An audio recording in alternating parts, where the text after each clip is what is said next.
Thank you for being here. I'm State Representative Tip McGuire. I'm one of the Democratic members of the Joint Finance Committee. And we're all here today to call on legislative Republicans to save child care counts. Now, as members of the Joint Finance Committee, we have traveled the state and heard from constituents in every corner of the state. And everywhere we go, we hear from providers and employers and parents that we absolutely need to invest in childcare. Now, what Governor Evers has done is he had provided, using federal dollars, childcare money in the Child Care Counts program. And now that money will be lapsing soon. And we cannot accept half a loaf. We cannot accept a delay. We know from listening to employers and parents and providers from across the state that the full $340 million is absolutely essential to maintain our child care system and allow parents to go to work each day. Now, we have people from across the state here today. This isn't just Madison represented here. These are various communities across the state. These are employers, these are parents, these are providers. These are people who know that investing in child care counts is essential for our workforce and our economy. And next, I'd like to introduce a child care provider from the Growing Tree in New Glarus, Brooke Skidmore. Brooke? She's coming right here.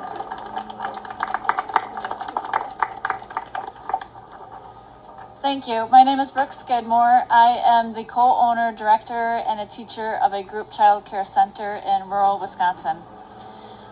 I'm tired. There's a lot of inconsistency. It's been really hard these last few years. Child care counts is the only thing that has really kept our doors open during this time.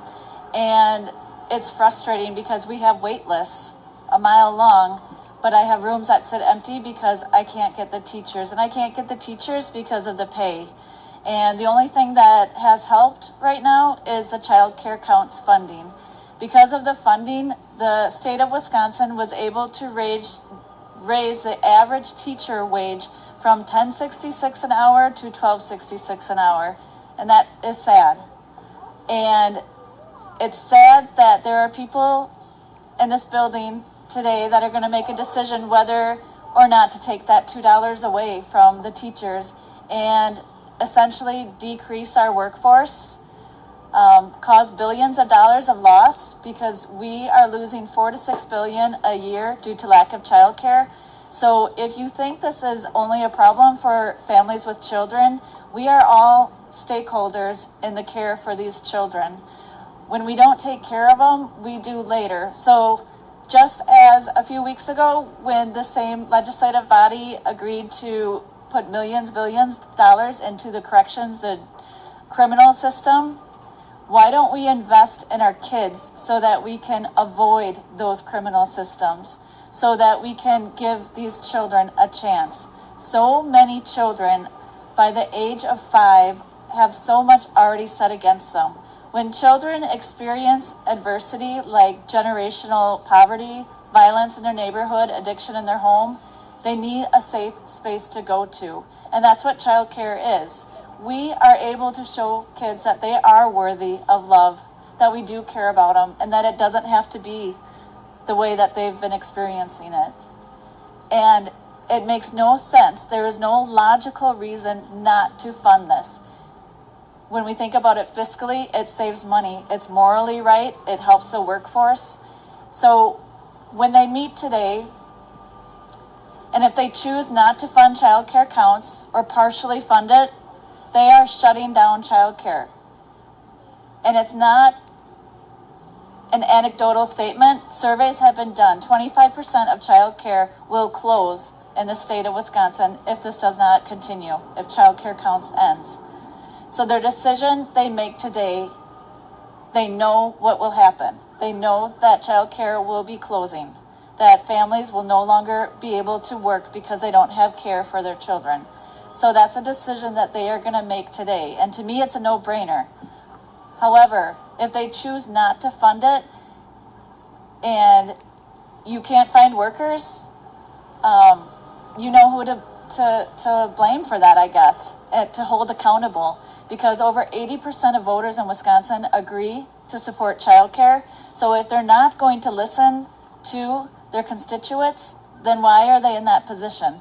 We have to ask that question. So I am hopeful today that logic will prevail and that child care counts will be funded, because this is only to stabilize. This isn't even to fix the system. This is just to stabilize it, to keep that $2 an hour to $12.66 for these teachers. I do appreciate you all coming out and allowing me to speak. Thank you.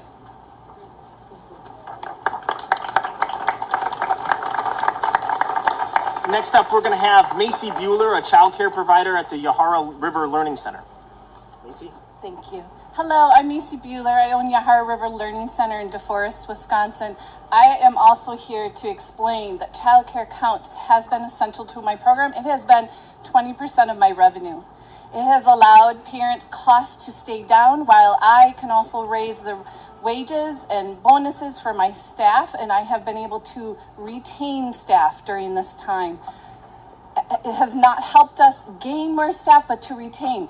So as Brooke said, she has empty rooms. I am missing about 30 children that I could fill, because I have waiting lists that I don't even add to anymore. I have waiting lists, hundreds of kids. I can't find 4 to 5 more staff. I can't do it. I can't do that without child care counts and some other investment. I don't think we'll get out of this hole that we're in for childcare and the needs that parents are expressing for childcare. We can't meet them in the state. So yes, the loss of childcare counts will mean more for my parents, that the cost that they have to pay monthly, it will get to the point of about $50 a month per child. And that's just to begin with. We'll see where inflation takes us, right? I hope that people realize that it is an economic issue. It is not socialism. We're not just trying to give free childcare. We're trying to attain the level of childcare that this state needs. Without that, and with the losses that Brooke talked about, we crunched some numbers. We're talking about 50% of families will struggle to find childcare and have to leave the workplace. I don't know as an employer how I could lose staff, and I don't know how other small businesses could do that. So today, yes, we're here in support of child care counts. We need that to stay where we are at in child care slots and availability for families. Thank you.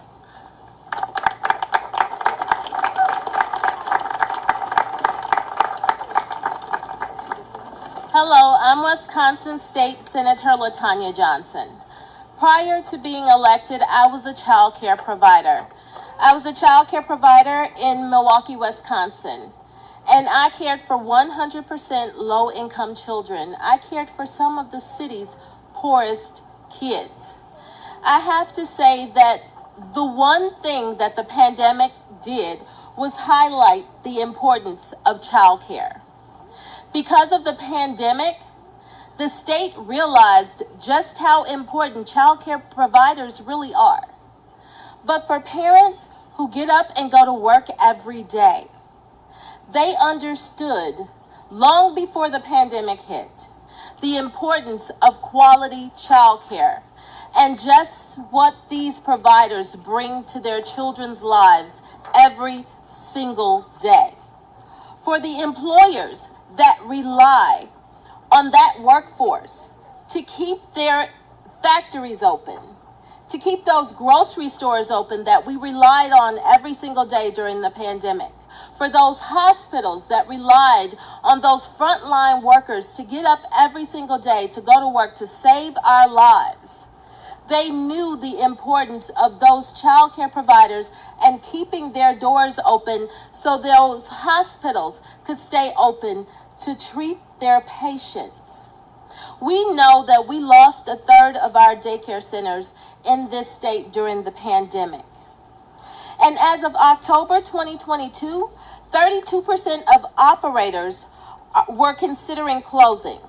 69% are experiencing a staffing shortage, and 52% have a long waiting list as a result of these shortages. As of March 2023, there was an estimated 17,000 child care provider jobs going unfilled in the state of Wisconsin. This is a 12% increase from the same time last year. The shortage of child care providers is due to a number of factors, including low pay, high turnover, and a lack of qualified workers. Now, what we do know is because of President Biden and those ARPA funds, and because of the quick and genius thinking of Governor Evers, he invested $340 million into child care counts. That investment into child care counts allowed 3,300 providers to stay open. It recruited and retained over 22,000 qualified staff and continued to provide high quality care for over 113 children statewide. $340 million made that kind of investment in this state. Now think about this. One child in Lincoln Hills, our juvenile detention center, taxpayers are asked to pay $1,246 per day per child. That's over $450,000 to incarcerate one child in our juvenile detention center in Lincoln Hills. But there is reluctancy to fund our child care system at just $340 million that would help to save an entire system. There's something wrong with that. There's something wrong when we are reluctant to fund something that would help an entire state remain employed, that would help qualified centers keep their doors open. But more importantly than that, it would give our children safe places to go, quality centers to be educated. And good quality centers are what prevents us from having to make those type of investments into juvenile detention centers like Lincoln Hills. We can do better. We should demand better because these are your dollars that are making these investments. And it's time that we demand, my colleagues that are inside that building, determining how your dollars are going to be spent. It's time that we demand that they make those investments in the right places. So now I would like to introduce Evan Daniels.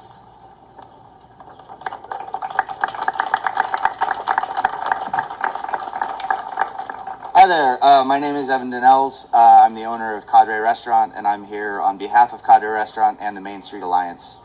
I am not a parent, I'm a business owner, and I'm here to talk about why childcare is important to me. From the moment that I decided to become a chef a long time ago, I came to the realization that it had long hours and there was a lot of work to put in. The first chef I worked for would have his children running around the restaurant in the evenings while we were getting ready for service at night.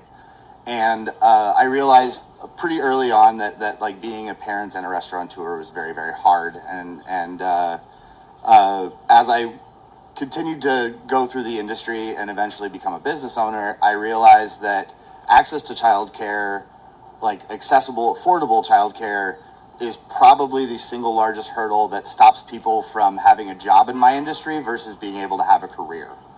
So, for example, my sous chef he and his wife had twins 3 years ago. They've been on a waiting list until this coming Monday. They will finally be able to have childcare for the first time.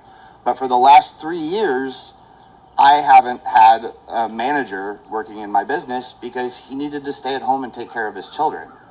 And that's inhibited the growth of my business. It's made it hard for everyone else that worked for our business to have a stable work environment.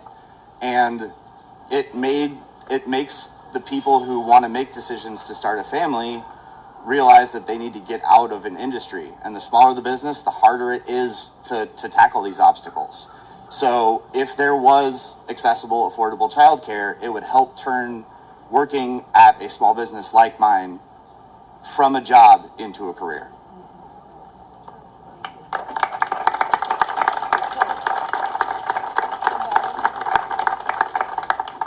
Tim Ballard? Oh, right here. Everybody, my name is Tim. I'm from New Glarus, and I'm here first and foremost as a parent of a young child. Our family's been very fortunate. We've had access to a great child care provider, The Growing Tree, which is run by Brooke, who spoke a few minutes ago. Our daughter, Quinn, is almost 5, and she's been going to The Growing Tree since she was 8 weeks old. But in 2020, we, like so many other families, got to experience firsthand what a world without access to childcare might look like. And for us, for our daughter, that meant losing access to her peer group. It meant losing a wonderful and highly skilled group of educators, people who had known her and spent as much time with her as anyone else in her life. People who have dedicated their working life to helping young children grow, not just cognitively, but in becoming kind and generous and responsible and respectful members of society. For us, as a family with 2 working parents, it meant one of us putting our career on hold and the financial and mental health stress that comes with that. And we're the lucky ones. You know, for many families, that's simply not an option. Parents, for the most part, are only able to have careers because of the work that child care providers do. Because they know that their child's in good hands. Early childhood education work is very difficult. It takes talented and dedicated people, and it's extremely important. It's important for the economic and social health of the state. It's important for families, and mostly it's important for children. So I'm here to ask our elected officials to do the right thing, to listen to their constituents, and support Child Care Counts later today. Thank you. Thank you to all of our incredible speakers who are here today. I'm State Senator Kelda Roys, and I'm delighted to be here with some of our most important and certainly some of our cutest constituents. I want to start with a note of appreciation for Melissa and Sanessa and all the incredible camp counselors that are taking care of my 3 young children today and enabling me to be here. If they were not working and doing their jobs in helping my children learn and grow, I would not be able to be here. So let's give a round of applause to all the child care providers in this state.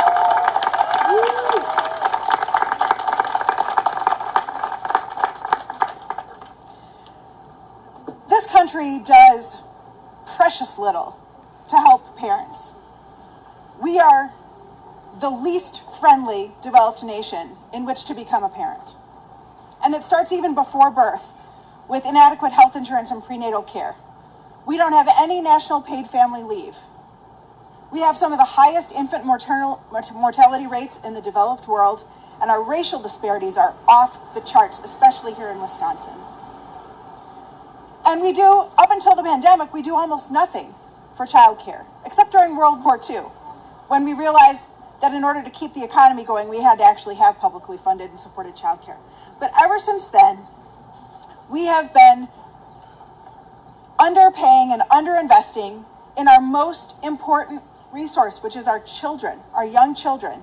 And we have been paying for it in massive ways ever since. Now, despite the fact that we do so very little in this country to help working parents and for our youngest citizens, apparently some of the Republicans in this building think that that's too much. We should actually do not just less, we should do nothing. We should do nothing.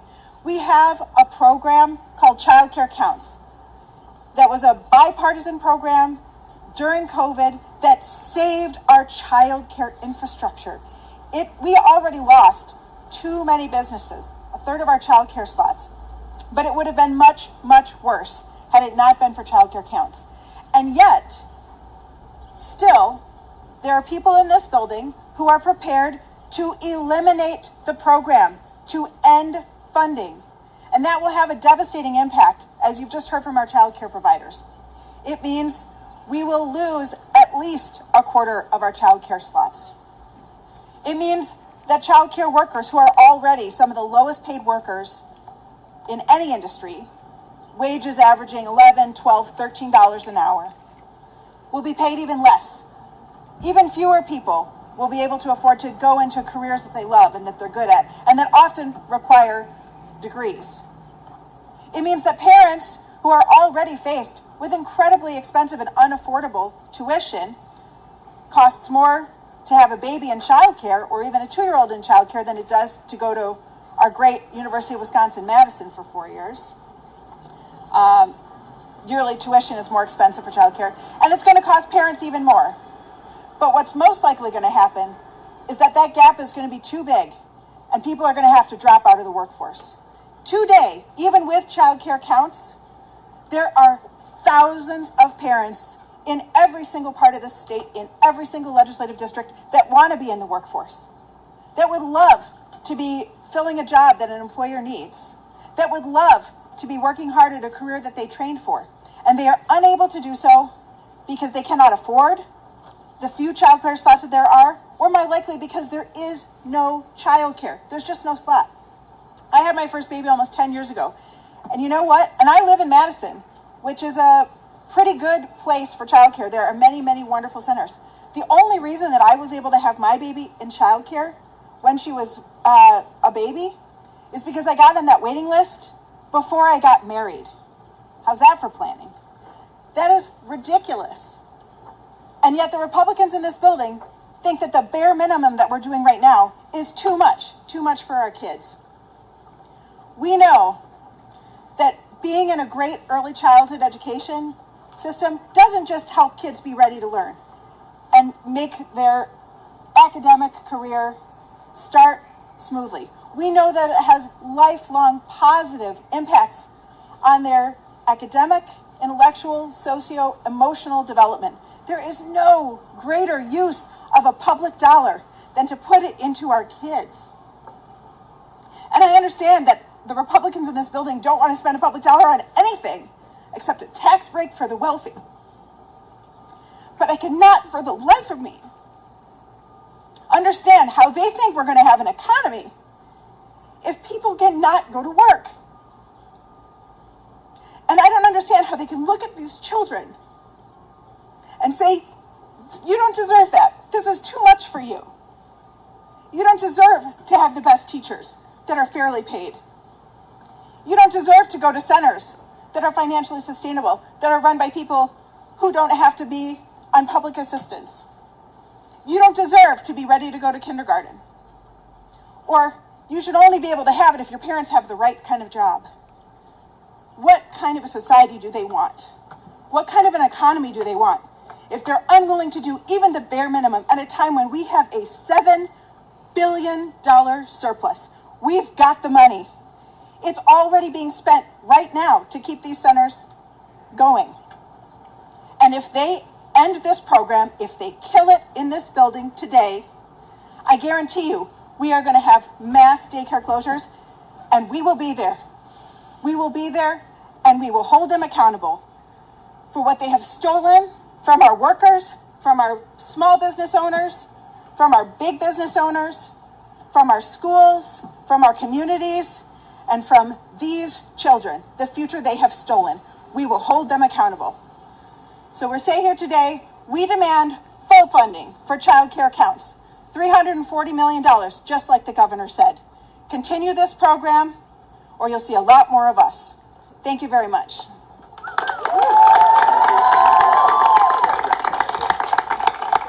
Yeah, I think we can open it up for questions if anybody has any. We all agree child care counts is important and we need to fully fund it then. All right. Well, thank you for your time. We certainly appreciate it. This program is a